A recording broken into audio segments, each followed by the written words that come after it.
गाळ माती मुरुम दगड आता विनामूल्य मिळणार आहे। महसूल मंत्री चंद्रशेखर बावनकुळे यांनी या संदर्भात महत्त्वाची घोषणा केली आहे। घरकुल लाभार्थी आणि शासकीय बांधकामांसाठी मोठा निर्णय घेण्यात आला आहे। मातोश्री ग्राम समृद्धी पाणंद रस्ते योजना मंजूर करण्यात आली आहे। गावागावात पाणंद रस्ते अत्यंत महत्त्वाचे असतात, मात्र अनेक ठिकाणी पाणंद रस्त्यांची अवस्था खराब असून त्यामुळे शेतकऱ्यांना शेतीत जाण्यास अडचणी येतात। याच पार्श्वभूमीवर सरकारने मातोश्री ग्राम समृद्धी पाणंद रस्ते योजना प्रभावीपणे राबवण्याचा निर्णय घेतलाय। याशिवाय राज्यातील शेतकरी, घरकुल लाभार्थी आणि शासकीय बांधकामांसाठी शेततळी, पाझर तलाव, महसुली नाले आणि बंधाऱ्यांमधून निघणारा गाळ, माती, मुरुम आणि दगड विनामूल्य मिळणार आहे।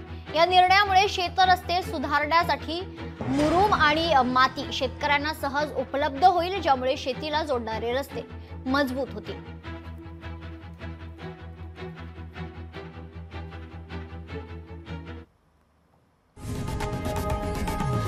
लोकशाही मराठी ऐका, पहा, जागरूक रहा।